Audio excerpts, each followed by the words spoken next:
Hai Ultimates, welcome to the spot yang akan membahas isu-isu secara mendalam. Aku Yofi Givenata Wijaya. Dan aku Tiara Dara Clarissa.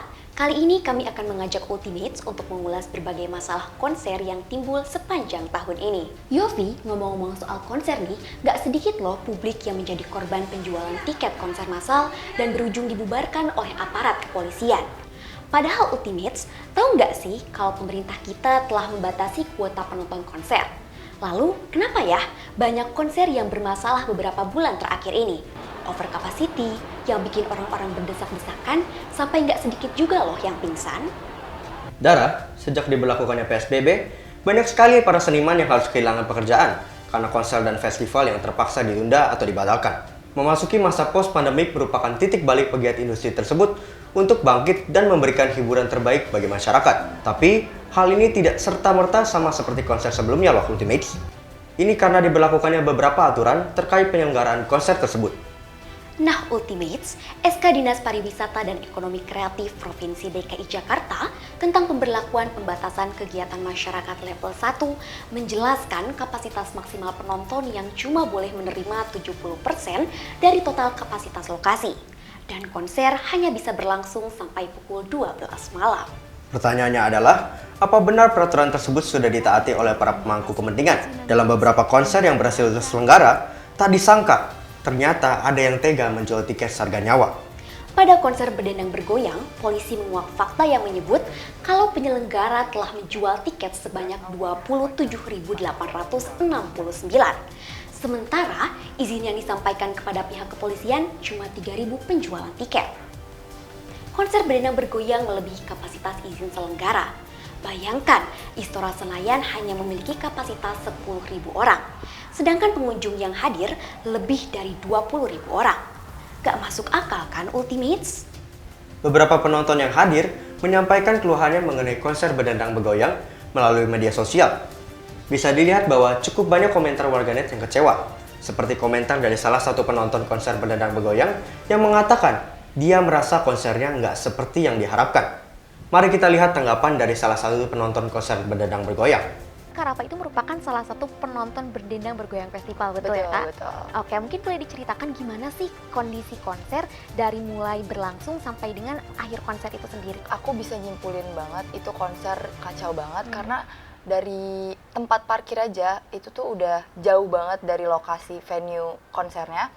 Dan penukaran tiket, stage itu tuh bener-bener nggak diatur, nggak diorganisir dengan baik. Jadi emang itu konser yang gagal yang pernah aku temuin sih. Oke, jadi Kak Rafa kecewa banget gitu ya sama konser yang berlangsung tersebut. Benar. Kalau Kak Rafa sendiri udah sadar nggak sih dari awal sebetulnya ada keanehan di konser tersebut, yakni over capacity? Konser ada 3 day ya. Aku nonton yang day 2 dan aku udah ngeliat kondisi day 1 gimana di sosmed mereka. Udah banyak yang protes, udah banyak segala macem lah, misuh-misuh. Cuma aku tetap berusaha buat datang dan ternyata bener emang sekacau itu dan hancur itu konsernya. Makanya juga dari itu udah banyak banget konser-konser yang jadi nggak dapat perizinan karena Berdendang Bergoyang ini. Jadi dampaknya tuh ke event-event lain. Sebenarnya gini, kasus-kasus keramaian itu dimulai ketika BB Fest bermasalah kan sampai dia cancel. Festival di depannya lagi itu pasti semua tuh kena karena si pihak kepolisian dan keamanan ini memang lebih sensitif ngelihat dari keramaian di BB Fest kemarin gitu. Setelah keluarnya izin selenggara, sepertinya keamanan konser perlu diperketat oleh pemerintah. Penyelenggara pun nampaknya perlu mengutamakan faktor keselamatan. Kembali lagi, gak ada konser yang seharga dengan nyawa. Euforia konser setelah pandemi gak cuma bikin banyak oknum berusaha meraup keuntungan sebanyak-banyaknya, tetapi juga menyebabkan penonton menjadi lebih liar karena terlalu bersemangat saat menonton konser loh Ultimates. Benar banget Dar. Contohnya ini bisa dilihat dari konser NCT 127 yang diselenggarakan di ICE BSD pada Jumat 4 November 2022. Terlihat penggemar di bagian standing saling dorong sampai menjatuhkan pembatas panggung. Mereka juga berebut bola yang dilempar oleh anggota NCT 127 untuk dikoleksi. Hal ini pun membuat 30 orang jatuh pingsan sampai polisi terpaksa harus bertindak untuk menghentikan konser.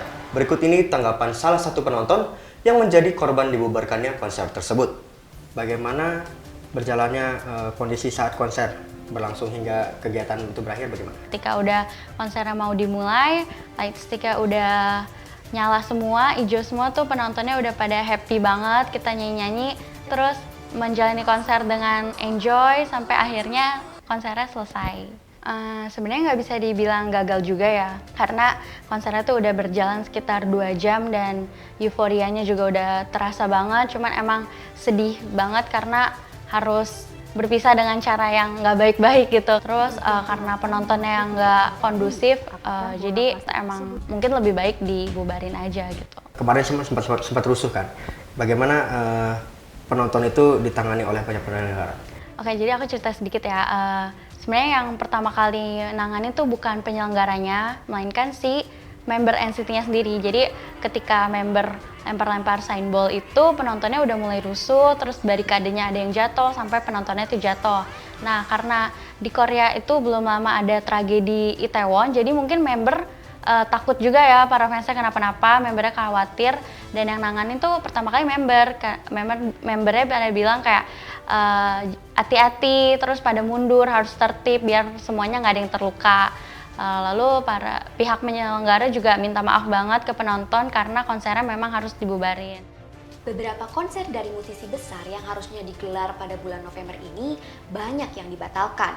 Hal ini harus menjadi pembelajaran bagi calon penonton konser untuk tetap bertindak rasional dan memperhatikan kondisi sekitar. Sekali lagi, demi keselamatan pribadi dan orang lain.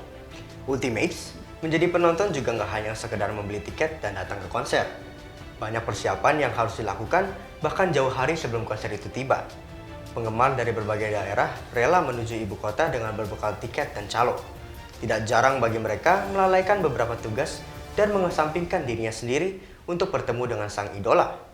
Selain kelalaian pihak penyelenggara ataupun penikmat hiburan, pihak ketiga juga ambil peran besar dalam proses penyelenggaraan konser belakangan ini. Seperti kasus membawa kabur uang tiket, sampai menjual ulang tiket dengan harga yang bikin geleng-geleng kepala.